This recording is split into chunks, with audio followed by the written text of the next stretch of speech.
It's your daily dose of Donna. Welcome to the show. It is Friday. We have made it. It's Friday, November 22nd. I am so happy that you are all here today. Holy moly, what a week. It has felt like the week that never ends.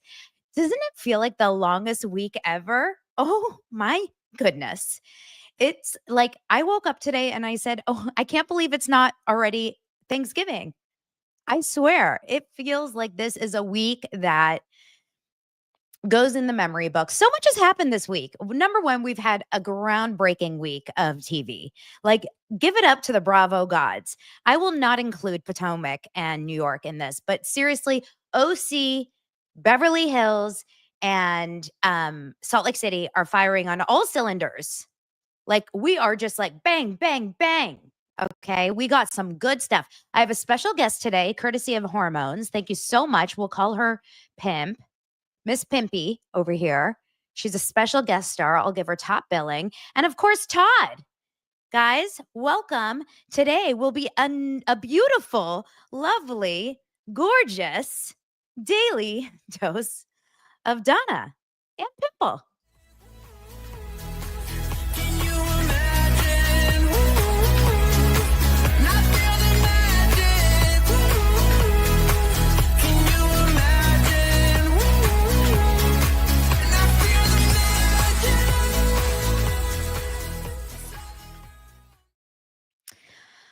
Oh my goodness. Andrew's already mad at me. He said, why? How dare you not include Potomac? Look, Potomac is inching its way. It's inching. Okay? It's growing. It's a grower and not a shower. But I'll tell you, it's not there yet. I don't think you can put it on the same category as Salt Lake City. It definitely is not on the same category as Beverly Hills. And OC really did its work last night. We will get into, of course, all of it. And just a shout out to the Pop Report. Thank you for mentioning it, Anne Marie. I am on the Pop Report, which is it Pop Report or the Pop Report? I should probably get that right. Someone let me know. With Zach, my friend Zach Peter, and then of course Andy Lalwani. Hope I'm saying that right. That's his co-star. We went down to Spotify downtown LA yesterday. It was fun to be in studio. I definitely got canceled from that episode, but it's not my fault. It's Zach's fault. 100% if I get canceled, it's because of Zach. Like, Zach is a troublemaker. Okay. He will consistently and always get me in trouble. And so, this is the problem.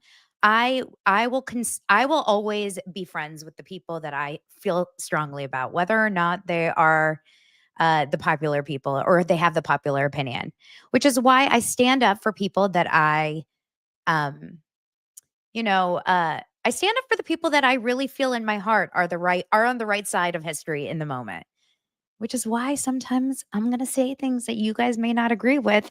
Bronwyn, Salt Lake City. I want to show you something, actually. This is a little segue.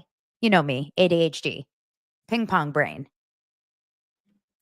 Kelly, we have to shout out always someone that comes here for the first time. Kelly is breaking her virginity here. Trying out this live chat for the first time. She wants to hear everyone's thoughts on the Real Housewives of OC reunion. We are going to talk all about that in just a bit. We have so many other things to talk about first. But my brain, and I really want to show you guys something that I found last night. I am Bronwyn just like, she jumps out at me as someone that I'm always like, who is Bronwyn?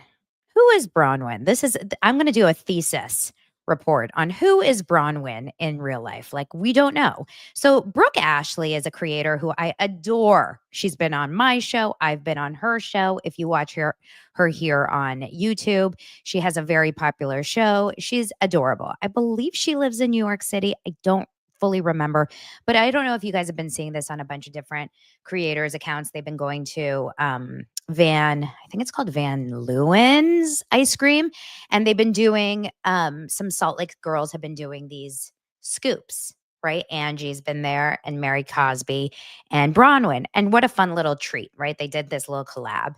So Brooke interviewed Bronwyn, and just I'm just going to say it, okay? I need you guys to watch it and just see what you think. Just see what you think about this little moment. Here you go. This is, remember, go follow her, Brooke Ashley. She is at the Brooke Ashley _. Here's what Bronwyn says. Oh, I love it. Thank you. I feel so honored. So I'm with the fabulous Bronwyn Newport. Bronwyn, how does it feel to be the MVP already in your first season? Don't crown me that. Nobody loves to see something more than like a downfall. I don't want that. No, it's much less salty than me. Don't know why. Don't know why. I just feel something. You know, some would say that it's my casting director background. It's a read. It's a read that I feel on her that just feels a little bit like, okay, sorry, Todd. He said, I'm right here. It's unbecoming of you. I know she's your wife. Okay, I'm sorry, Todd. I won't say it. But you're picking up what I'm putting down, right? Okay. Oh, don't say that. No one likes a fall from grace. Okay, let's get on. Let's get it on. Let's get it on. Well, we have some sad news, sadly. Some bad news in the Bravo world. And that is about Karen Huger's former assistant. So, Real Housewives of Potomac, Karen Huger's assistant, or former assistant, I should say, from I believe it was season 3. Real Housewives of Potomac, season 3. Why is this not updating? Come on. That's driving me nuts. Season 3, Matthew Byers was his name, has passed away. He was a star and talent manager. They call him a Real Housewives of Potomac star and talent manager. I don't believe he was a star, but he was on the 3rd season as a friend of Karen Huger. His name was Matthew Byers, and he has died from a potential unaliving. I always get weird about saying the words here on YouTube. You never know. Melissa Gorga actually was friendly with him because she paid a heartbroken tribute to her friend, writing, Matt, why didn't you tell me, Matt? I'm heartbroken. Your personality was infectious. Your jokes, you always had them.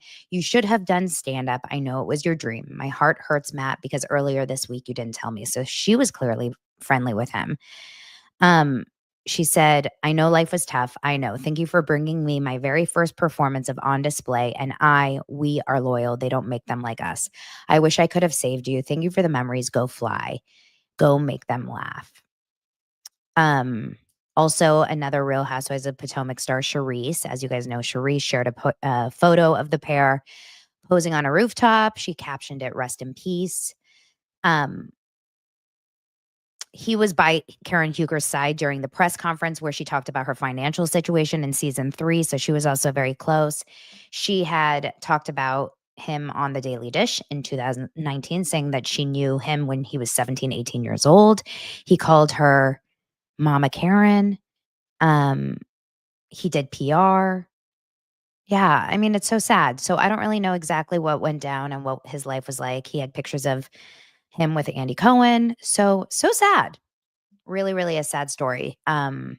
Sending love, of course, to his friends and family and anyone that knew him and anyone that goes through that. And of course, if you're struggling and going through anything like that, please, of course, I should be prepared with this. The hotline is 988 to speak to someone. If you're going through anything, call 988. That's the number if you want to speak to anyone, or send a message, even in my DMs, because there's always someone that you can talk to. And trust me, it does get better. Let's move on to another story. And this is sad for anyone that had to deal with this. Jax Taylor. Shockingly, Jax Taylor was involved in a fender bender here in Los Angeles where he hit someone and drove away. Would you expect anything other than that? Jax Taylor, the piece of work, Jax Taylor got into a minor fender bender and left the scene without exchanging insurance information. The last person I would ever want to get into a car accident with in all of life is Jax Taylor.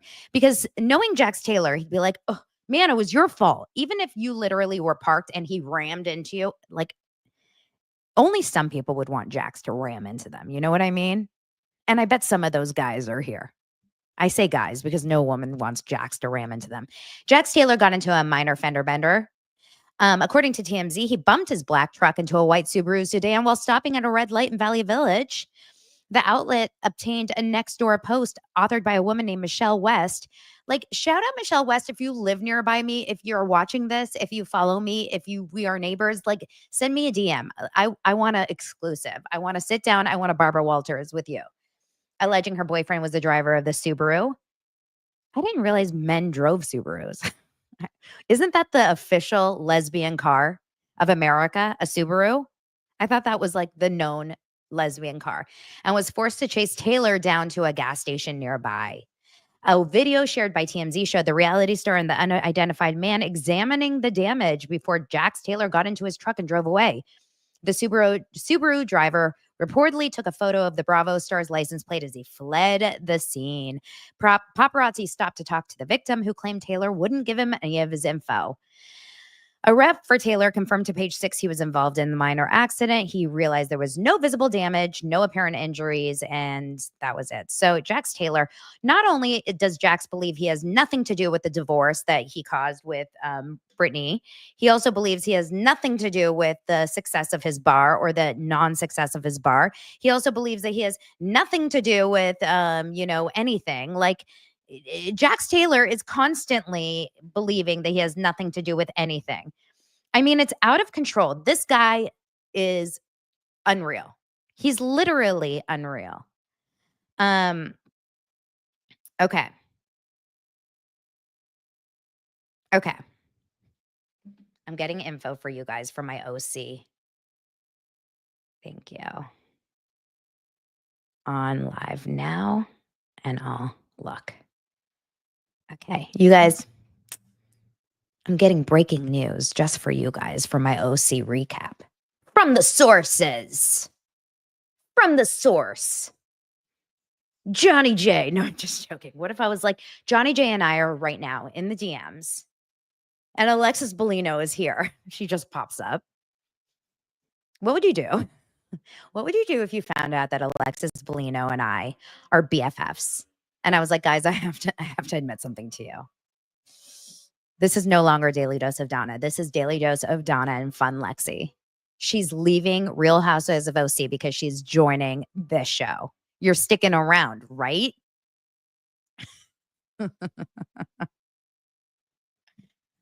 Ellen DeGeneres is leaving the US because Alexis Bellino is joining the show. Kylie says I'd have to unsubscribe. You know what? Honestly, I'd probably not get any less hate than I already do. So, like, bring it. Bring it. DoserCon will be lit. All right, let's get into a couple more stories before we get into OC. Traitors. Did you guys see the Traitors cast pictures? This is kind of exciting. I love it. Let me share the cast pictures with you guys if you're watching on YouTube. This is a good looking crew. This is according to reality TV_fan. That is the fan account that I found it on. I hope you guys can see it well enough on YouTube. It's as big as I can make it right here. We got from top left, I'll go through it really fast. We have Danielle from Big Brother. Brittany from Big Brother. If you're asking me for what season, I'm not that good. So don't ask. Carolyn from Survivor. Chanel from Real Housewives. Gabby from Bachelor Nation. Dolores, of course, we know Dolores from Real Housewives of Jersey. Robin from Real Housewives of Potomac. Dorinda from Real Housewives of New York, but she's doing something with her hand. That's so weird. She has a hand on her neck. I thought she was holding a martini. I was like, that is so Dorinda. Chriselle from Selling Sunset. Sierra from Summer House, who's looking like she's got I mean, I guess some of them look very angry and some of them look very happy. Nikki, this is good for me because I really got into the Nikki Bella storyline this year. Bob from RuPaul's Drag Race, Jeremy from Survivor, Tony from Survivor. I am not a Survivor person, so don't ask me any Survivor people. Rob is Survivor, but I feel like he is one of the top Survivor people from the beginning, right? Isn't Rob one of the big Survivor winners? This is funny, you guys. Dylan, it says Zac Efron's brother. How embarrassing. This is Dylan Efron. He's not from a show. He's just Zac Efron's brother. I want to be on there as I should be on there as Teddy Mellencamp's one-time friend. How funny would that be? Ivar, British Royal. They always have some random British person. Wells, Bachelor Nation. Of course, we know Wells. Bob, Biggest Loser, which is just funny because Biggest Loser is the name of a show, but that's just funny that that's your title, Biggest Loser. That's just embarrassing, right? Sam, Britney Spears' ex, also hilarious. And then Tom, of course, Vanderpump Rules. And I'm embarrassed to say that the best looking guy on this group is Tom. Sam is pretty good looking too. Wells is normally good looking, but he looks a little cheese. He looks like Josh Flagg in this picture. Who do you guys think looks the best? Which man do you think looks the best here? I mean, guys, Tom looks kind of good. Someone's saying, where's Wes and Derek? Oh, I guess they come on later. Interesting. So are you guys excited for this season? It looks really good. It's going to come on January 9th. Oh, a lot of you guys are saying Tom is hot. Tom is hot. Tom is hot. Uh-oh. You guys, I thought Mauricio was hot and now Tom is hot. What's happening to us? Amazing. Absolutely. The world is upside down at this point. Anything can happen. Anything. It will be a really, really good season, I hope. So can't wait for that. Okay. I think that's all the story. Oh, yeah. I think that's pretty much all the stories from this week. Or from today. And then now we can get into the Real Housewives of OC reunion. But of course, I have to bring up that this show is brought to you by HONEYLOVE. HONEYLOVE, as the holidays roll in, there is one thing I am extra thankful for. And that's in addition to you guys, because I'm really thankful for you guys. And speaking of, Wanda wants to remind you guys to hit the like, subscribe, and if you're feeling wild and risky, become a member too. Thank you so much. But let's get back to HONEYLOVE. If you've ever suffered through an uncomfortable bra or shapewear, you know exactly what I mean. HONEYLOVE has totally revolutionized the game, making comfort and style their top priorities. Forget painful underwire and thick, hot fabrics. HONEYLOVE's bras use supportive bonding, so you get all the lift without the discomfort of underwires. And their fabric is so soft, you'll never want to take it off. Their shapewear is equally impressive, using targeted compression technology that feels effective, not suffocating. You'll instantly see and feel the difference. Trust me, this is shapewear that you can actually breathe in. Everyone take a deep breath. Don't you feel better? Now, I tell you guys, and I honestly mean this from the bottom of my heart, I really, truly hate wearing bras. I truly feel constricted. I have a large rib cage. Okay. I don't have a lot of things, but I've got a large rib cage. And it's something I've always been very self-conscious about. So a lot of bras feel very uncomfortable to me. Anything with an underwire really cuts into me and shows that back fat. So the only bras I really like are those crossbody bras. It's like a mix between a sports bra and a regular bra. It's beautifully comfortable and it doesn't cut into your body. So if you've ever bought a HONEYLOVE bra, put it in the comments and let us know, because honestly, it's really a game changer. So for November only, HONEYLOVE is offering up to 50% site-wide. It's the perfect time to treat yourself to a gift of comfort. Visit honeylove.com/dailydose to shop this incredible sale. When they ask where you heard about them, let them know that I sent you. So check it out. Don't miss their biggest sale. This is a perfect time to buy Christmas and Hanukkah gifts for your friends and family and your spouses and your loved ones, or for your men and their moobs. According to Josh, he has moobs, or he did in 2023. No longer. Say goodbye to your moobs with HONEYLOVE. Okay. Real Housewives of OC. Now, I want to tell you guys something. other than the fact that Vicente is here and he waved as he walked by. So Vicente says, "What up?" If you're new here, Vicente is my gardener. He's here every Friday during the showtime. I think he has rearranged his schedule to be here. He needs the attention. He's just like us. He is a doser through and through. He loves the show. Okay, I need you guys to hear this. Watching Housewives on Bravo is an experience. The reunions. Watching the Housewives reunions on Peacock is the way to go. And I never do it unless I remember to do it. Why? Because I like watching it ASAP, which is night of. But when you watch it the next day, not only do you get the F-bombs, not only do you get everything uncut, you get extra material. You get things that you wouldn't necessarily get. So for example, I just only watched the first 30 minutes on Peacock so far this morning. And I'm getting a lot of material we didn't get in last night's reunion. So if you haven't watched it yet on Peacock today, I want you guys to watch it. I'm getting so much more that I almost feel like it's a disservice to all the Bravo only watchers who haven't seen it on Peacock. Because the reason why I'm saying this is because I got tipped off from someone that said, "Have you seen the uncut version on Peacock?" I said, "No." And they said, "You should, because you get to see more text messages between Tamra and Shannon." I said, "Really?" Because we did see one text. Remember during that Tamra Shannon interchange right before the hug? We saw one text. But there's a whole host of text messages that get exposed. And I said, "What part?" And so I went to that part, saw it. But then I went back and now watch the whole thing. And we see this whole thing about the below deck moment with Alexis. We see other clips. I'm finding it whoa, this is an entire different show. Also, there's something really, really beautiful. I mean, Emily gets really activated through these entire 3 episodes, but there's something really beautiful when she gets activated. And instead of saying, "Don't ever call me dumb," or "Don't blank call me dumb" to Alexis, when she says, "Don't fucking call me dumb" to Alexis. And I'm like, oh, there's something about the way that F-bomb hits. It just really nails it. It's like salt in that wound. You know what I mean?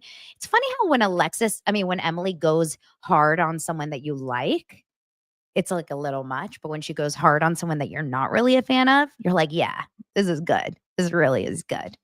It's a great, great way to watch the show. Okay, let's get it. Okay. I want to talk about a couple things. Oh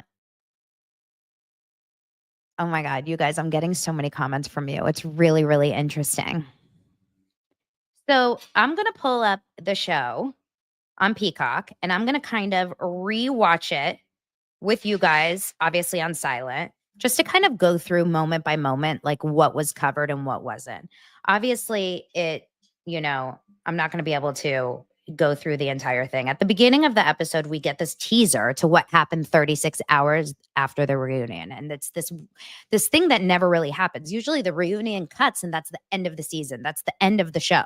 But now we see this whole thing where it's this moment, the scene in plain clothes after the reunion. And then they say 36 hours before. So the show picks up. Hold on. Got to get my captions on. Because grandma over here, subtitles. Do you guys watch every single show with subtitles? I cannot watch TV without subtitles. And this isn't just other languages or people with accents. This is every show I must watch with subtitles. I've graduated to that age group. I cannot watch TV without subtitles. Cannot. So Alexis is on the stage. She's on the stand. Now, remember when we ended episode 2, we were already at a level 10 out of 10 with annoyance with Alexis. I want to say something really quickly. I have absolutely no sympathy for Alexis. And this is going to explain to you because a lot of people are in my DM saying, "Donna, you've lost me with the Tamra. I can't stand Tamra. You've lost me in the last couple of weeks. You've lost me." I'm telling you, this is not the way I operate. I am going with my gut. I've told you guys straight up, I'm not a huge Heather fan. Tamra and Heather are very close. Tamra's also close with Alexis. I'm not like a robot to Tamra. I'm not saying like, if Tamra tells me to like someone, I like them. I don't play that way. I'm going with my gut. I'm going with what's inside. I don't like Alexis. Whatever Tamra would ever say about Alexis is not going to change my mind. As a viewer, I don't care if Alexis is the nicest, sweetest, kindest person who cares so much about LGBTQ rights, who is like the most amazing person in real life. I am watching a show. And I'm telling you, on this show, she is insufferable. She's absolutely horrendous. I'm not seeing any side of her that is showing me a different moment of her. Like I can't give her grace. I can't. I didn't even see it in real life, to be honest. Like I didn't talk to her when I met her in real life, but I didn't see her in real life. And I didn't even see this in real life when I was sitting next to her. I was sitting 2 seats next to her, or like 3 seats next to her. It was me, it was her publicist. And then it was Joe De La Rosa, who I adored in real life. I thought she was so sweet. She just had a very warm and like loving energy. And then 2 people over was Alexis and John. And like just even her energy, to be honest, felt a little bit like off-putting to me. And maybe that's because I know her so much from the show that I just feel that way.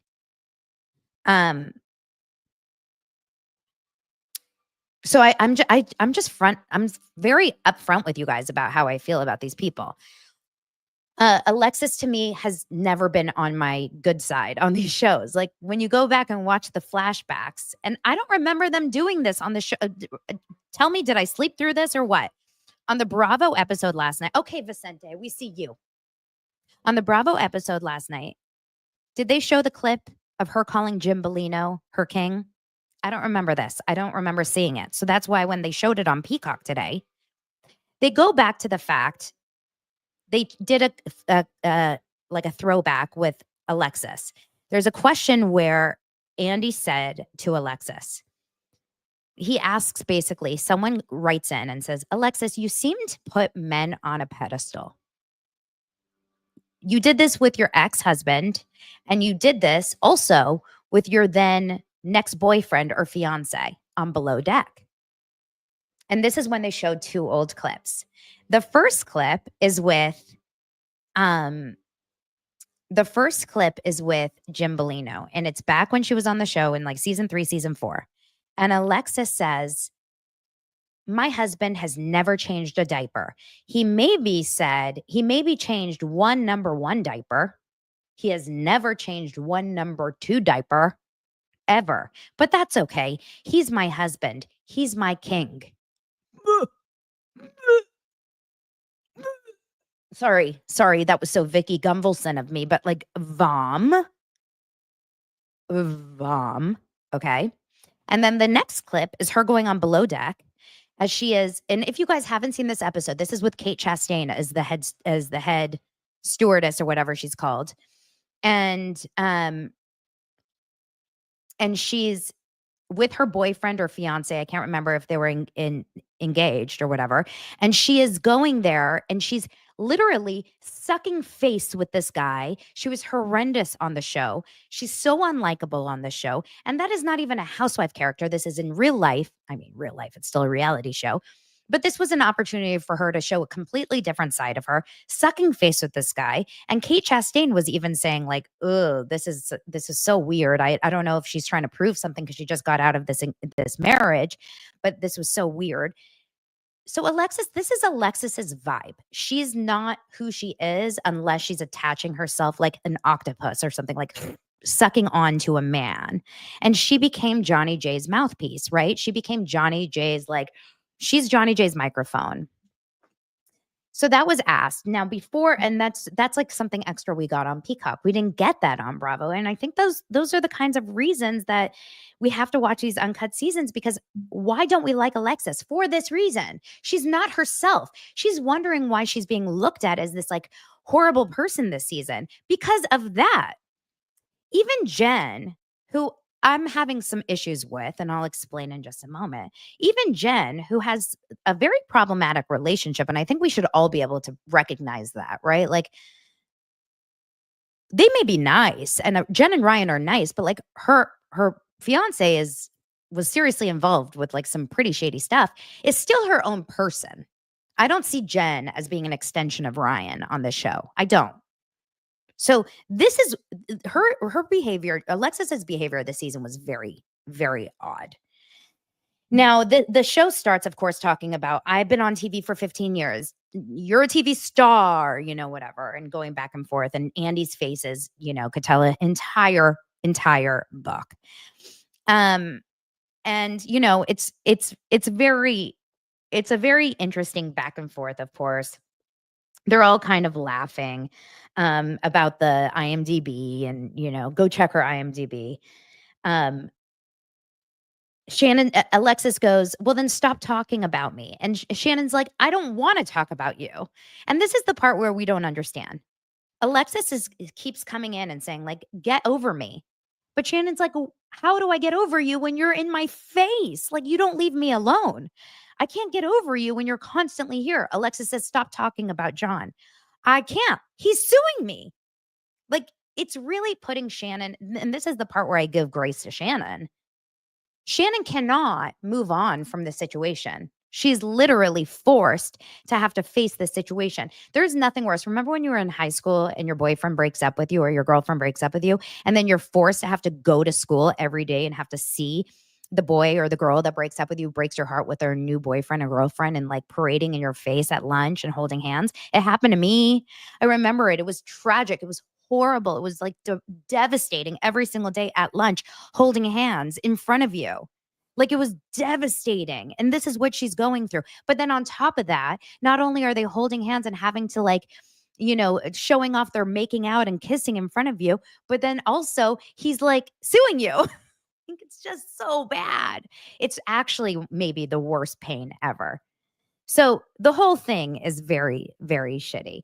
But then they go back and forth about like, the big issue was that Shannon was defending him too much. And that she wasn't so hard on him. She was actually defending him too much.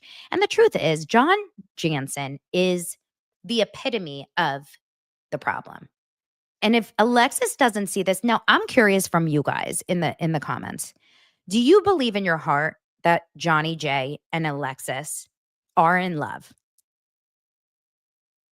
Or do you believe in your heart that it is a fake relationship? Because as weird as it is, and as strange and like convenient that it is, I actually believe that they love each other. Like, they're sick enough that they actually love each other because they're so bad for each other. I mean, because they're so effed up. Both of them are so bad that I think that they actually like find a strange connection in their toxicity, which is okay. I feel like they should be together and like right off into the sunset and never, ever show their faces. They should Thelma and Louise. You know what I mean? Okay, a lot of you guys say no, that you don't believe that they love each other. They think they love each other. Maybe they love each other for the reasons that like it's the fame and the talking about them that it's bringing them. But the actual, like, if they weren't on the show and no one talked about them again, if not one headline talked about them, if not one Bravo blog or if this podcast, these kinds of podcasts ever mentioned them again, and they never got one more little hit on Google alerts, would they still love each other? You know what I mean? That's the real test. Like, if are they Gretchen and Slade? You know how Gretchen and Slade, like, we thought they would never last, but then when they went away and they never got mentioned again on the show and never got any fame again, and they were just living their quiet life, they're still together years later. And we thought it would never, ever last, Anyway, they went into the loan and the fact that, Shannon was like, I offered to pay it back and you didn't want to take it. And Alexis is like, that's not true. You didn't offer the full amount. You offered in payment plans. And then Emily's like, what the hell? Aren't payment plans done? Aren't loans paid back in payment plans? And everyone was like, yeah, that's how it's done. And then And of course, once again, Alexis looked like an idiot. So Alexis kept coming back at Shannon. We know the numbers. Sorry, Todd. We know the numbers. We know the issues. We know the situation. We know how much. And this is where my mind went blank because I was like, what is going on here? Are we like in a forensic accounting show? Like, what's happening? Alexis, for being someone that is so like, I'm not here to defend my boyfriend or my fiance. She knows everything. This woman is so out of touch with how she's coming off. It's crazy. This should not be discussed. Alexis should be like, it's not my business. It's not my business. This is between you and John. Like, have your lawyers discuss. That's all she should have done. She should have seriously just done. She should have just said, this is not my business, Shannon. I'm so sorry that you're going through this with John. I really wish you guys the best. Have your lawyers discuss it. That's all she should have done. Don't you guys agree? Am I too living in dreamland that would have been the best way for Alexis to approach this? I'm not here to start shit with you, Shannon. I just want you guys to work it out. That's all she should have said.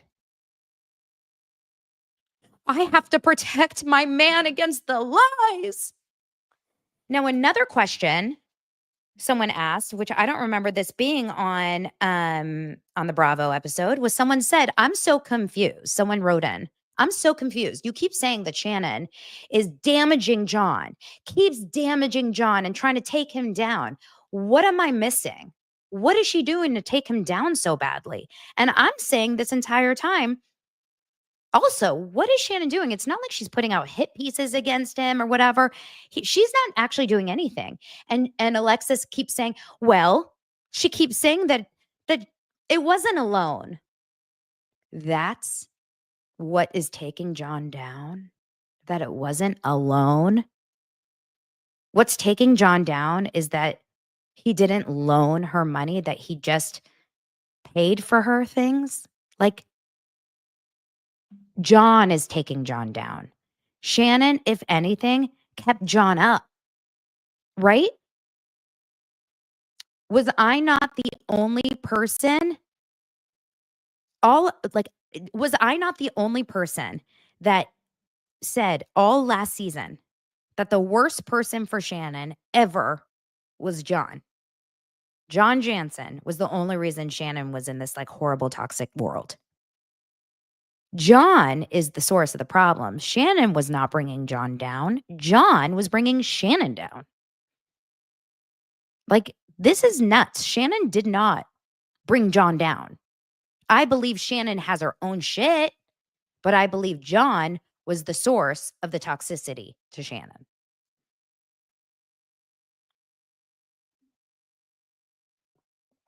Riley keeps saying Shannon made him sound like a horrible person. Shannon put all the blame on John. When? Brittany says, well, if Alexis never got on the show, John would probably be mentioned the first couple of episodes to discuss the DUI, and that's it. Yeah, John did it to himself here because John was actually there for Shannon after the DUI. And had John been a stand-up guy, he picked her up from jail. He did. He was there for her in the first few days after her DUI. He was. He told her he would be there. He loved her. He did. And he could have stayed with her as a friend, maybe not as a boyfriend, but as a friend that cared for her after, for the first few weeks after she was recovering, and then said, I love you very much. And I really want you to be healthy. And I don't know if us together in this way is going to keep you healthy. And I wish you nothing but the best. And left her in a positive way. But for him to just go MIA, which is what she's saying he did. And maybe that's not the truth. Maybe we can't trust Shannon. But for him to just completely go MIA on her is why she's so mad. Right? Didn't she say that in the beginning of the season? That he just dropped off the face of the earth and basically ghosted her? That's what I kind of remember. I don't know. Curious with you guys.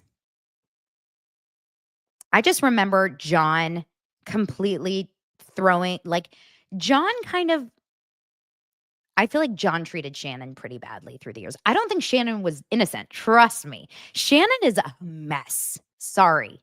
Guys, I think we're forgetting that Shannon is a mess. Allegedly. A mess. A mess.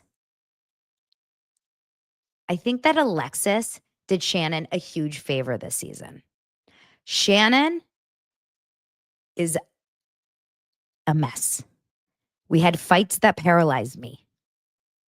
Late night, lots of drinking, calling hysterically, lots of passionate yelling, screaming.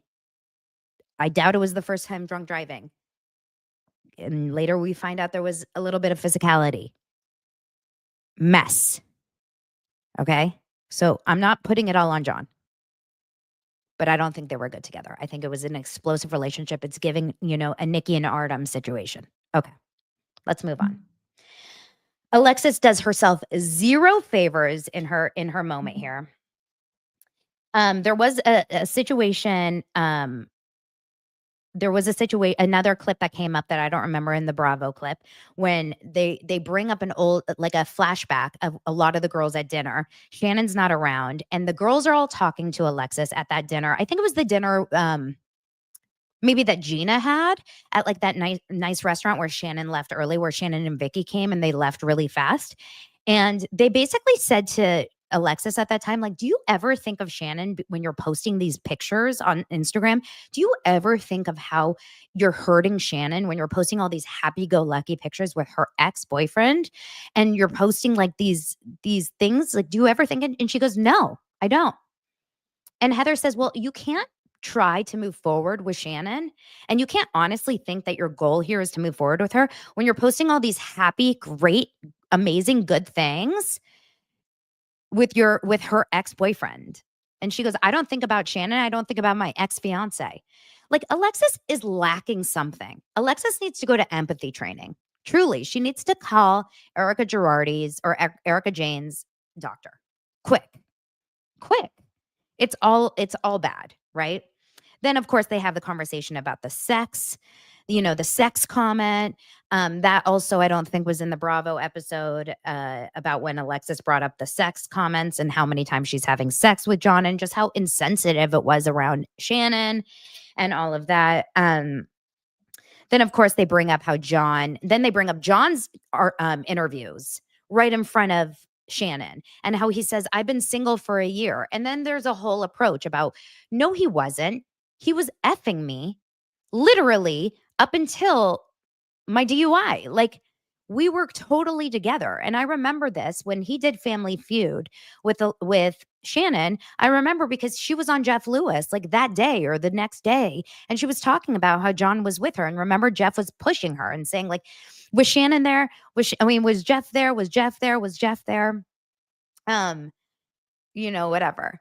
And, oh, you guys are talking about some stuff and I need to know where you're hearing all of this stuff.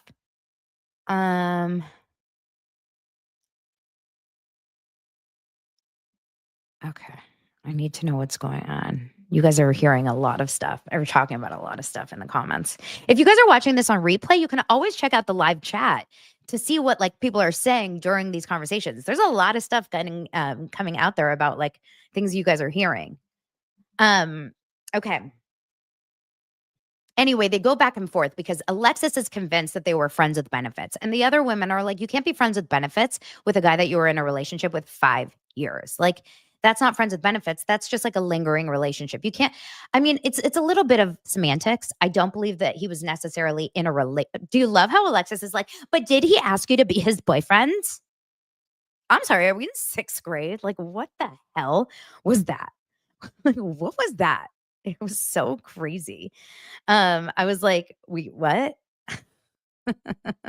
Did he ask you to be his boyfriend? Did he write you a love note and say, cross off, yes?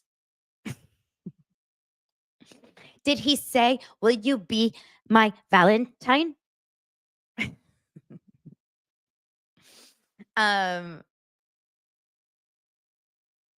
Riley is saying that, just so you guys know kind of some of the stuff. One of the commenters here in the live chat is saying that at one point, according to Kelly Dodd, this is not me saying it, this is a commenter, that one of Shannon's daughters has called Kelly Dodd scared because because Shannon allegedly was driving drunk. That is a wild story. I have no idea if that's true. That would be a crazy allegation if it wasn't true. So don't take my word for it. We're going to have to take that up with Kelly. I have no idea. But meanwhile, do you guys like me? If you do, subscribe. Yes or no? I wonder if John Jansen asked Alexis, will you be my girlfriend? With like a box of See's candies and a flower from Ralph's Market? I mean, how lame. So lame. Okay, then they go back and forth. Did you graduate with a degree? I also did too. And then Gina's like, I know a lot of people that graduate with a degree. And all of a sudden, I feel like we're watching The View. I mean, literally, it's like 6 different people in boxes. It's like Rosie O'Donnell, Elizabeth Hasselbeck throwing a Sunny Hostin and Joy Behar and Whoopi Goldberg. I mean, it's so wild. Like, there's so many people talking. Everyone, Tamra and Heather are going, la, la, la, la, la. Tamra has become a mute. Tamra's not saying a damn word on this entire episode. She's silent. Tamra's literally like, she's over there freaking knitting she's like, took up crocheting over here. Tamra literally is like over there doing squats. She's doing Kegels.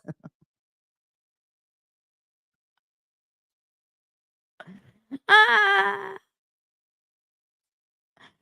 Oh my God. Andrew thinks Riley here in the comments is Alexis. It's not, because she just called me Queen Bean. There's no way Alexis would call me Queen Bean after what I'm saying. Tamara's over there literally painting her nails, getting a facial, getting a teeth cleaning. What is Tamara doing over there? Calma.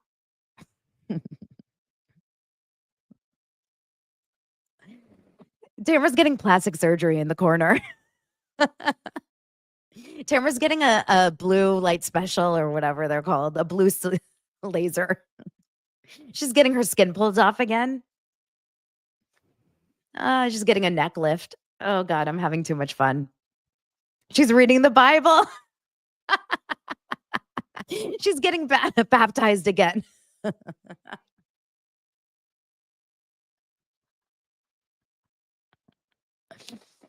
She literally went to what's her name in The Little Mermaid that takes your voice? What's the woman's name in The Little Mermaid that's like the scary woman that takes your voice? She was like, please take my voice. This is so good. Okay. She's having a cocktail and reading Jesus literature. Okay. So, oh my God, Alexis will not leave the freaking couch. Like, I keep wanting this part to be over. The uncensored and extended version is really uncensored and extended. Ursula came to Tamara last night. And she was like, ah.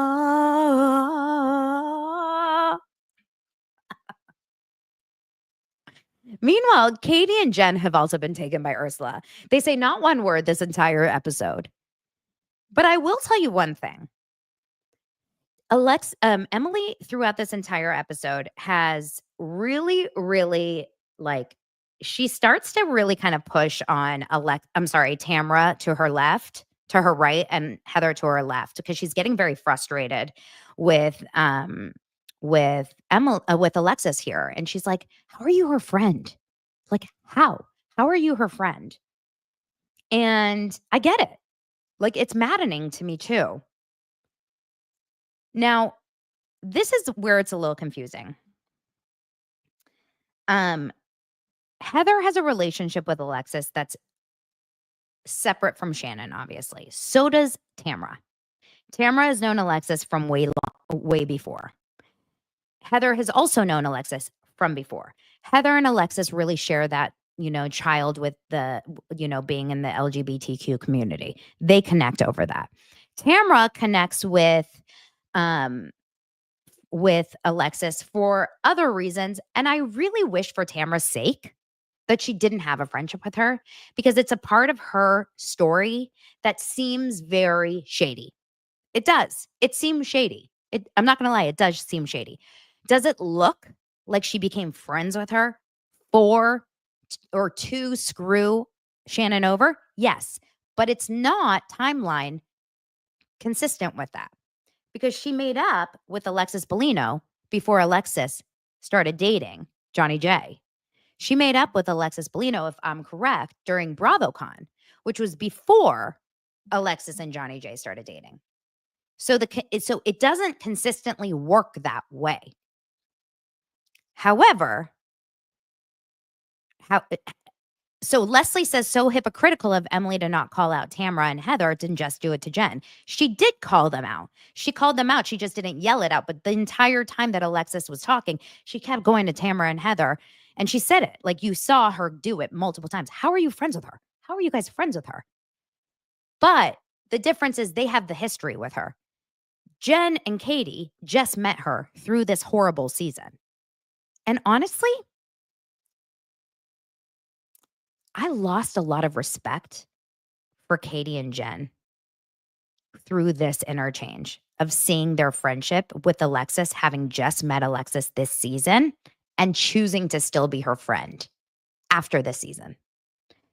I want to know from you guys, do you feel in any way a little bit different about Jen and Katie now, knowing how close she is with Alexis?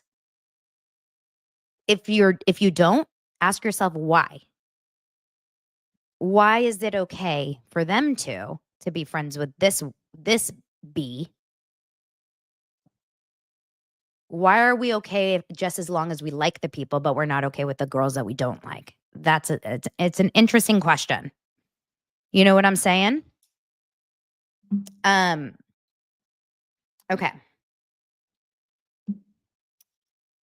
Alexis finally decides to leave. After like a lot of back and forth. I mean, it goes on and on and on and on and on and on and on. Bridget says, are they close? They're very close. I guess they've been posting a ton of pictures together. And they're still close. It's weird. And it's very weird because Alexis is still close with Tamra and Heather. And Jen hates Tamra. And Katie hates Heather. And they are both still close to like, it's a very tangled web everyone lives and weaves, right? I'm curious to see how this all plays out. I hope Alexis is not back next season, but I believe everyone else will be back next season. Yeah, Andy asks, can or Emily says, like, you guys are all very close. How does this work? And, whatever. They didn't really have an answer of why they're very close. I wonder if it's going to change their relationship after this airs. Now seeing that Alexis is just like, she just did not come off well in any way.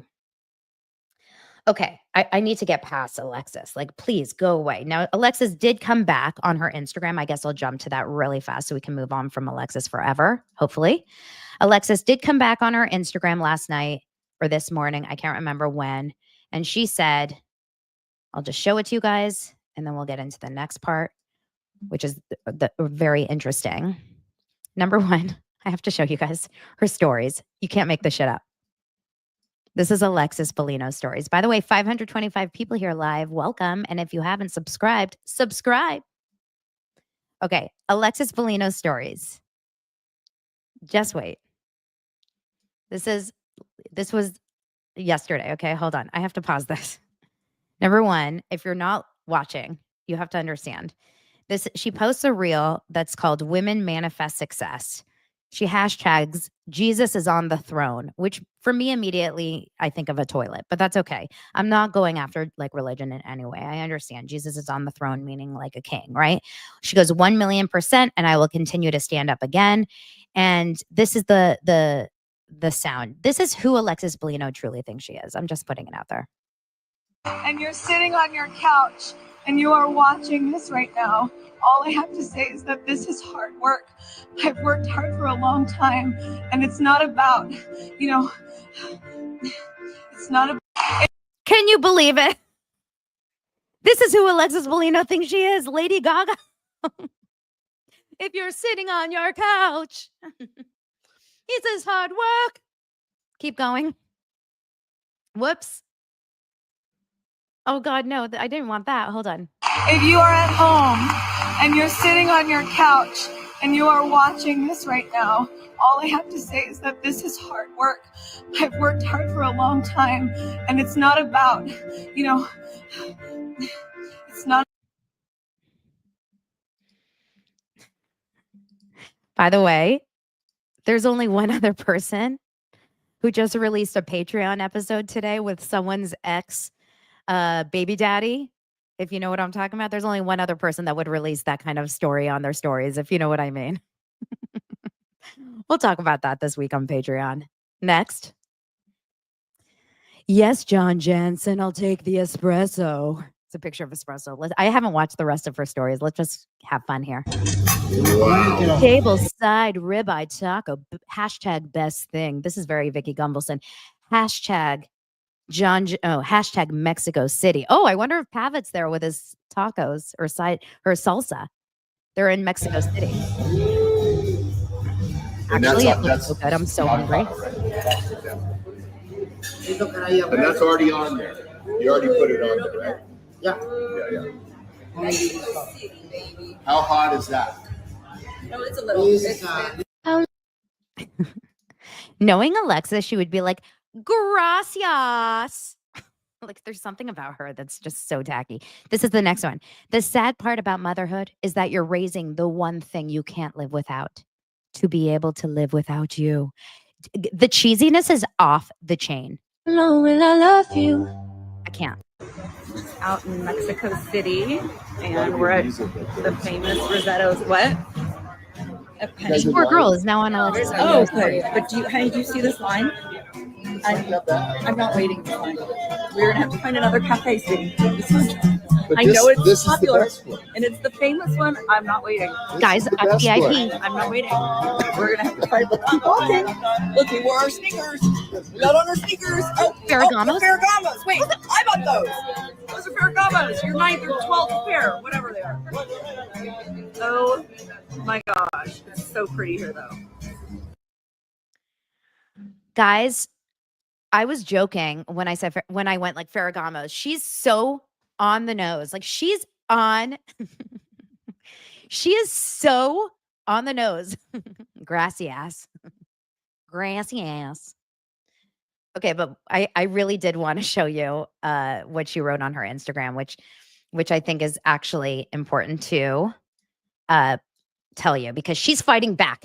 Alexis Bellino will not leave our TV screens. She will not leave us alone. It won't happen, because she has decided that she's not taking this sitting down. Guys, just please watch your eyes. Watch your eyes. This is going to be a lot. It's big. It's a lot. Shield. Okay, you ready? Are we ready? Here we go. I'm going to say it in as best I can in Alexis' voice. I just had a chance to watch the reunion of Real Housewives of OC season 18. I'm letting everyone know that I am broken by this season. I was already broken by losing my mom 3 months prior to filming. So it was a difficult decision to sign back on. Yet I went in thankful. It brought me out of bed and out of my depression. But now I have been beaten down so badly, so wrongly, and so many truths left out, so much left on the cutting room floor that would have never brought so much hate to me and my family. There are receipts, many, and they will be brought out this week. The lawsuit only finalized because the opposition knew we had the receipts to bring to court. She had to pay up because she would have lost in court. Yeah. She only paid $60K of the $75, but thank you for that $60K. John gave you a discount. The lie that someone paid for everything is squashed by the fact of what our forensic accountant did. $50K spent by John year 1, then $380K over 3 years, then 2 loans of $75K, which he finally had to pay because the evidence would have squashed her in court. Truth prevails. It's unfortunate that I didn't get the opportunity for these receipts to be shown at the reunion, although they were brought by me and they were very available to be shown. So now, John and I will bring them in our own voice. This is never how I would have thought it or wanted it to happen. I also want it to be known that I never thought to be brought back this season to be the villain. If I had known that, I never would have signed. I live in love, not anger or hate or villainous. I truly lay awake every night wondering why I was portrayed this way. Unfortunately, this season made a hit show at my and John's expense. I thought my beating all season would be finally advocated for at the reunion, and the truth would prevail. Sometimes God has a different plan, and I will now use my own platform and my voice to share the truth with you, because I do not live in toxicity, falsehoods, hateful behavior, victimhood, or lies. I signed on to reality, and now I will bring the reality to light. It's still going, guys. It's still going. I will never act or become a victim. I will simply live with God and stand in truth. He always prevails. # stay tuned. So my question for you guys is, who is signing on for the Alexis Bellino reality show? She'll be starting a Patreon in 5, 4, 3, 2, 1. Okay, and the bidding goes to no one. Let's keep going. Now, I'm just going to kind of skip ahead. Nothing really oh, no, the Tamra Shannon. That's very important. That's actually the most important thing here we have to talk about. Excuse me. Sorry. Alexis finally leaves the couch. They had to pry her off and get her off the couch. This is why I turned on the Peacock episode. Do you guys like the supersized episode? Supersized. Should we do like a stretch? I have to stretch. It was a stretch. My body is feeling sore. Alexis for House of Villains. I don't even want to see her on that. She's a TV star. What would you rather watch? Raquel, Alexis, or who else is like Joe? Joe from Vanderpump.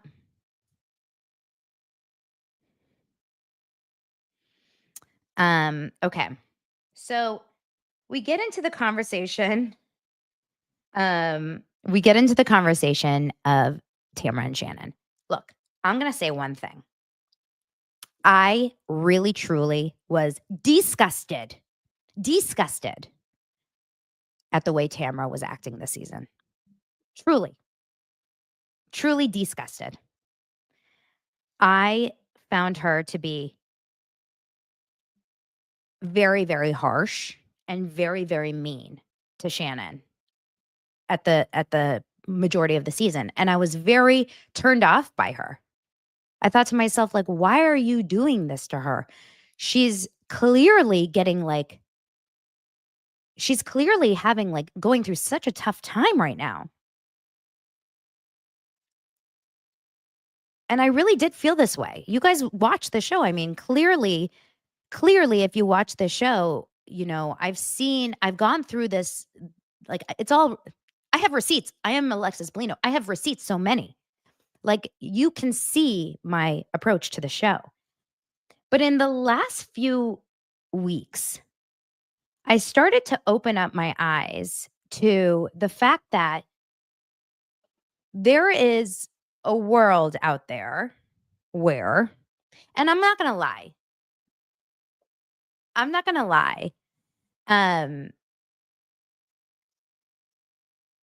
I did get a little bit of information of reality, which I think is coming out right now in this reunion. And that is the reality of what went down after Tamra and Shannon, after the DUI. So it's a little confusing. As an audience from this season, this is what we hear. We see that Tamra and Shannon, that Shannon gets this DUI. Because remember, they're not filming during the DUI. So Shannon gets a DUI. And according to the audience, a little bit after the DUI, the Trace Amigos stuff happens. Tamra pulls out a Trace Amigos, doesn't communicate it, and kind of just drops Shannon as a friend. Isn't there for Shannon, and leaves Shannon to high and dry. That's what we see, and that's what we know as an audience. Am I missing that? Am I missing anything? Tell me, please, in the comments, am I missing anything about that story from what you guys, as an audience, that we saw on the show? That basically Tamra and Shannon had a falling out at some point around the Tres Amigos situation where Tamra pulls out of Tres Amigos and Shannon felt like Tamra dropped her. And then Tamra turns on Shannon and acts mean to her throughout the season. Calls her names, calls her drunk, tells her that she has a problem, etc., etc. Am I wrong? Okay. Ding, ding, ding. So I'm going to trust you, coffee chat. If that's the case, Tamra looks awful. Like a real shitty person. Like a really shitty, really bad friend. Right? Okay. And I was there. I was a viewer that saw that and said, that's shitty. I don't feel like that's a good friend. So, according to Andrew, by the way, he says the Traitors trailer just dropped. So when we're done with this reunion chat, I'm going to watch it live with you guys. And hope to God that they don't demonetize me for it. So stick around. It's a fun Friday here. But I just want to get through this last part. Now, Andy says in this moment, you know, I couldn't help but notice that when Alexis was here and we were watching this package, I couldn't help but noticing that Tamra was watching you during this, Shannon. And I was noticing something, that she was giving you this like kind of connection, and she was giving you these eyes, and she was showing you this almost like acknowledgement of what you were going through.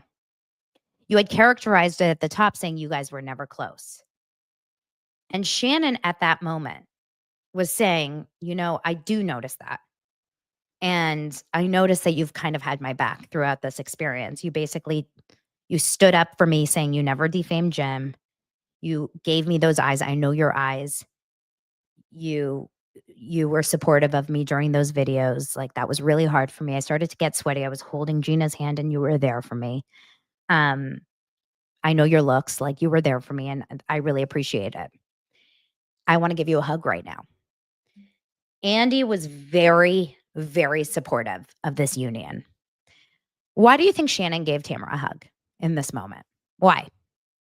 I think, oh, Jamie says if you pause and talk during it, you should be fine. That's interesting. Thank you for the trailer. Why do you think that they went and hugged? I have a theory. I think Shannon really does know in her heart that Tamra was there for her, and I'll tell you why in just a second. Someone had sent me a DM earlier, has another theory, that Andy was so pushing this moment and kept going back to, Tamra's been there for you. I couldn't help but notice. Have you noticed how much Tamra's been there for you? Have you noticed how much Tamra? Have you noticed Tamra? And Shannon thought to herself, Tamra's not going anywhere. I better make up with Tamra. I don't want to be an enemy with Tamra. It's very, very interesting. But I do believe in my heart that Shannon knows that Tamra actually has been there for her. Now, I want you guys to hear this, because they do hug and Tamra goes, I love you. I miss you. Like, I am so sad about this. You know, she goes, I'm so hurt. I know you were so hurt. Tamra goes, I was so harsh to you. I apologize. Like, I am so sorry. Jen over there is like, and this is where Tamra does this. And this is where Tamra does this, which I'll get into on Patreon because I've heard of some other stuff lately. Now, then this is where they didn't show this on Bravo. Tamra says, I did actually print out my text messages to you because I wasn't sure if we were going to go through this. I did print out my text messages to you. These text messages to you that I sent you after the DUI. So if you guys remember, she had her DUI. The day she got her DUI was on November something, I believe 16th or October. I can't remember. I'll get the exact dates. Tamra was leaving that day to go to Traitors. So she was on the way to the airport. This is what the text messages say. Shannon goes, hold on. Shannon goes, September 18th. Shannon goes, I know you're off now. Thank you for talking to me today. Heart, safe travels. I will miss you. You're going to kick ass. This is what Shannon writes to Tamra. Tamra goes, I'm crying right now. I can't stop. And then Tamra goes, oh my God, sorry. Now my subtitles are getting in the way. Hold on. Let me take off the subtitles because they're getting in the way. I want to, they're just like pulling up the text. She goes, I'm crying right now. I can't stop. Tamra says, I want to come over and lay in bed and talk with you. Shannon goes, oh, stop. Now you're making me cry. And I've literally been crying all day. Cry because you're going to miss your family. I fucked up anyway to do everything I can to make it right. I'm really going to miss you. And then Tamra says, Shannon goes, sorry, the autocorrect didn't listen to my words properly. I just have to deal with it. And I think it's going to be one of the hardest things I've ever done. And then Tamra says,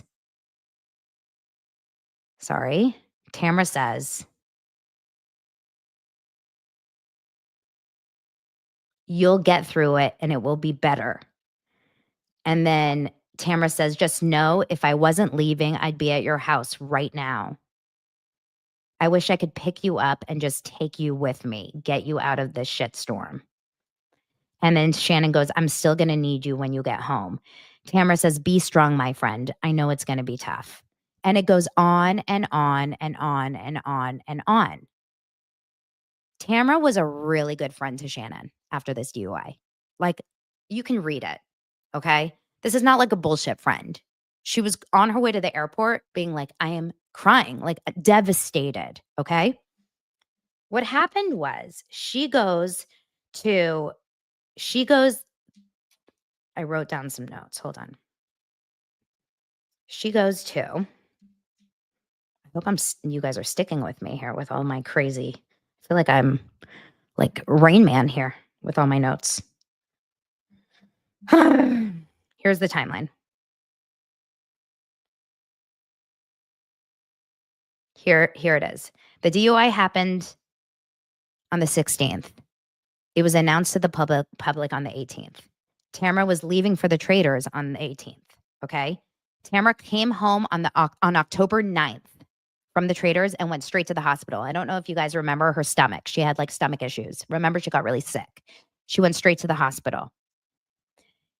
From that moment until Thanksgiving, Tamra was there for Shannon. They were really, really close. She was always there, but she was struggling because Shannon at that point was going in and out of she was doing these rehabs, these outpatient rehabs, but she was getting drunk. I don't know if it was during the rehab or after. So she was calling Tamra multiple times. This is allegedly from Tamra. This is what Tamra has said multiple times, and getting drunk and calling Tamra late at night, just like hammered beyond belief and not remembering the next day, according to Tamra.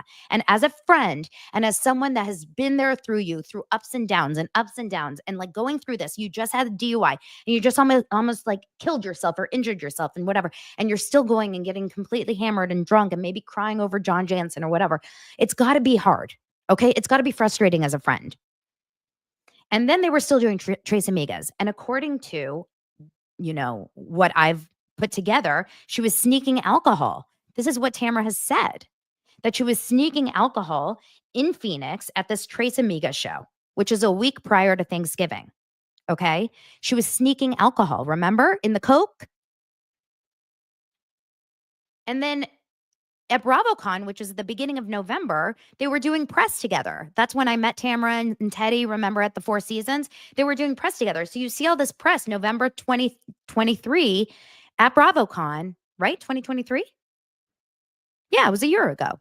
2023, they were at BravoCon. They were doing all this press and they were having all this fun. And but this was during all this craziness. This is a couple weeks before Thanksgiving where Tamra's had it up to here, where Shannon's been sneaking all this alcohol and she was probably losing her mind. And then, finally, Tamra probably said enough. I can't, my career's taking off. I have all these podcasts. Things are just going crazy. I've been there for you so much. I don't want to do Tres Amigas anymore. I don't want to be involved with this drinking wild on the stage when I'm doing 2Ts, which is killing it. It's number one on the podcast charts. Like, this is not where I want to do. I don't want to be involved in this anymore. Did she go about it right on the show? Absolutely not. But she was there for Shannon as a friend. Just saying. Sorry. That's how I feel about it. Okay, now let's get into the final scene. This was where it was confusing. I got word. So what happens in this scene? 36 hours later, all of a sudden we're at Emily's house. Everyone's dressed in normal clothes, well, normal-ish clothes. And all of a sudden we're like, why are we here? What's happening? So apparently after the finale, when Emily was falling into a bush, someone always falls in a bush. Heather went out to dinner with Alexis, right? No. Someone went out to dinner with Alexis and John and whatever. A few of them went out to dinner. And at this dinner, information had come out where John basically admitted that he heard the crash. And in this information,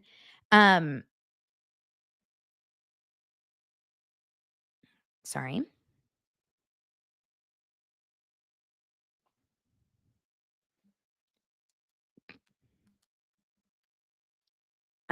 Thank you. Breaking news. Okay.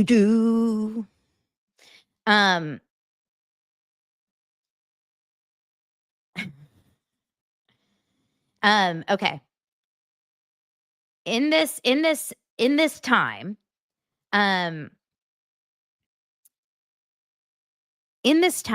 at this dinner, they find out from John that John did hear the crash. And they also find out from John that Shannon not allegedly punched John, according to John, which is such a crazy thing, you guys. Like, you guys have to understand how crazy and toxic this is. John and Shannon had the most toxic relationship ever. Okay? Shannon and John had a wild, wild fight that night. Probably one of many. I don't think this was the first it would have been the last. I think this was the last because it was the straw that broke the camel's back, because she literally drove drunk into a house and it got picked up by the national news, you know? But okay.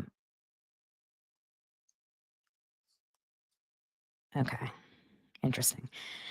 Okay. So I believe that in this time, what was happening was this news came out at this finale dinner.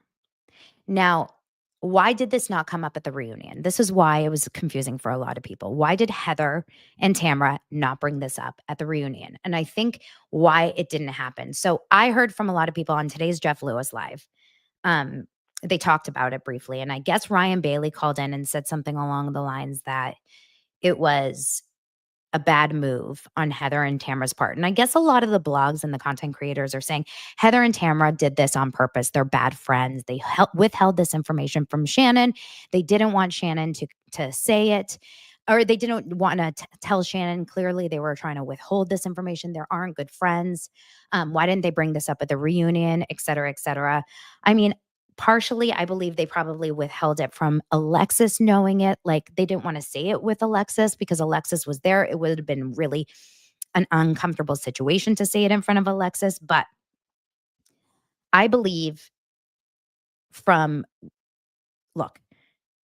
talk about this and to say out loud that John heard the crash and that John heard the crash and didn't come to Shannon's defense, and that Shannon drunkenly abused, literally physically abused, domestic violence abused her boyfriend or her friends with benefit. This is not good news. This is not something that you want to release and put it out for the world to hear at a reunion. Okay? I don't know why they think, like, why would this be a good friend thing to put out there? Okay? Shannon punched John in the face and almost ran over her daughter on a night that she got a DUI. You know, John heard, and the only reason that they know that John heard is because they asked the night of this dinner. So this is not good information, and it wouldn't have been Shannon. It wouldn't have been good for it wouldn't have been good for Shannon's story at the reunion night for this to come out had it come out on reunion. Like, it wouldn't have been good for Shannon. It was shared because Heather told Shannon the night that they filmed the reunion. So after they filmed the reunion, Heather told Shannon. And production called and said, we want to film this. So when production called and the cast was told that they want to film it, that was what happened. Okay? So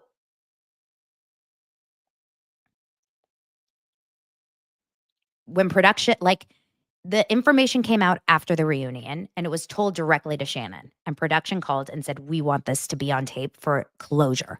This is the final story of what went down that night.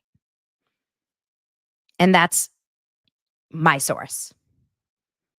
So how did production know about it? Someone told production. Someone. I would imagine the person who was told. That's my guess. Not the person who told, the person who got the information that night. No one told me that. That's my guess. Does that make sense? Does that make sense? No confirmation, but my guess, this is truly my theory. I think Shannon wanted that scene on camera.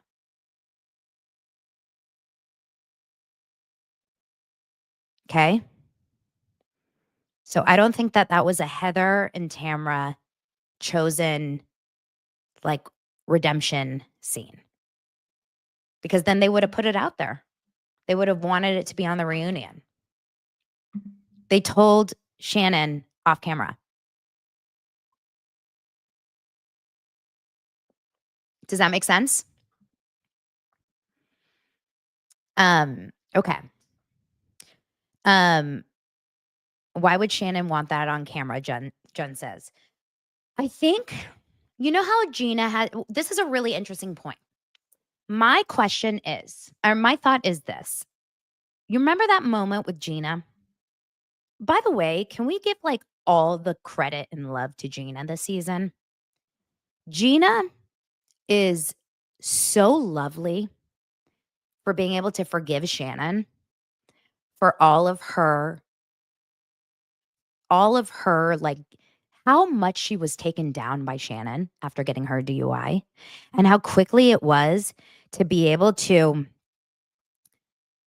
turn that around and make it so that she was like, it's okay. You screwed me so badly, but I'll be the bigger person. I'll be there for you during your time of need. Like, Gina has really had an amazing season in my eyes. Really an amazing season. Like, she's grown on me big time.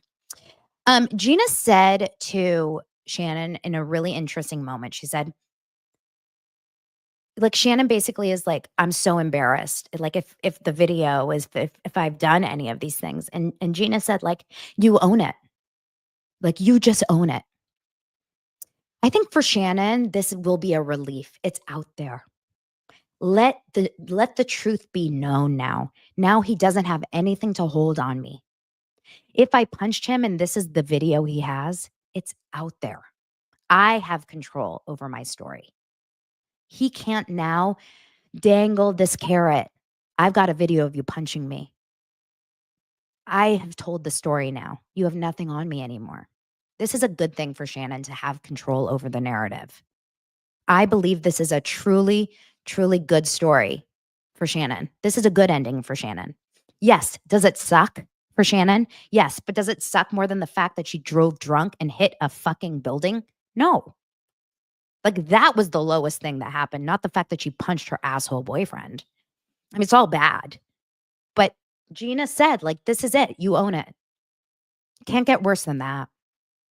This is Shannon's ability to say, you don't have anything on me anymore. You can't you can't bribe me. You can't extort me. You can't do anything to me anymore. It's done. Like, I can't let you hold it over me anymore. Does that make sense?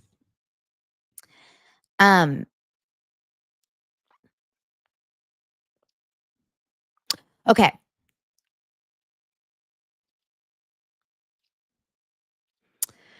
You guys have a lot of comments. I would love to just sit here and talk to you guys about it, but I really, really, Now, a lot of you guys think this is not true. Alexis would have put it out there if she punched him. John would have said, no, this is not true. Look,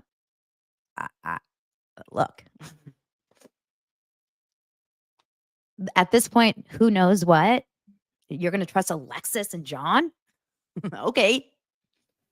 Yeah, like this is good. This is good. This is closure. Like zip it. Zip that package up. Shannon can close the book on John. Literally close the book. She doesn't have to worry about it anymore. It's like telling your truth. Now you've confessed. You've confessed to your sins. You can say, I did it. It's all out there. There's nothing else I can confess to. I don't have to worry about you exposing me about anything. We're good. All right, let's continue. I just want to do one thing and show you the Traitors trailer. Let's try to watch it together. I wonder if it's on YouTube. If not, I will find it on Instagram. And then we will move on to the rest of the... We'll move on to the rest of the weekend. Okay, here we go. It's season 3, yeah? Here it is. Hold on.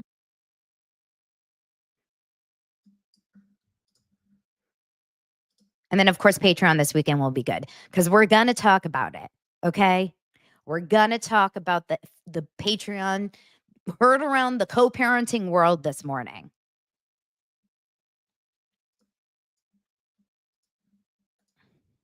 Here we go. I'm going to pause it a couple times because I don't want to get demonetized. So don't yell at me, okay? Here. By the pricking of my thumb, something wicked this way comes. Welcome back, my faithfuls. The Traitors is back for a murderous new season. A new cast of celebrities will be unmasked. It's game on. Who will win up to $250,000? In this game, you definitely have to be a cold-blooded killer. There's nothing worse than someone that you can't trust. Suspect everyone, trust no one. I am able to tell if somebody's lying to me or not. You ain't seen nothing yet. I love blood. I think there's going to be some drama. Really? Oh, hi, Dolores. Really quickly, did you guys see that one part of Tom Sandoval? Like, of course, Tom Sandoval is so overly dramatic. He's like, this is my acting reel. I'm going to act my way through this. Did I sign up for? I don't know that I want to backstab them. Baby, my mama didn't raise no fool. I was born to play this game. This is chaos. Even Robin on The Traitors has no personality. This is chaos. She's giving Sheree. Remember Sheree on the last season of The Traitors when she was like, where are we? What are we doing? I will bury you under the sand. But will these gaming heavyweights play fair? I sincerely hope not.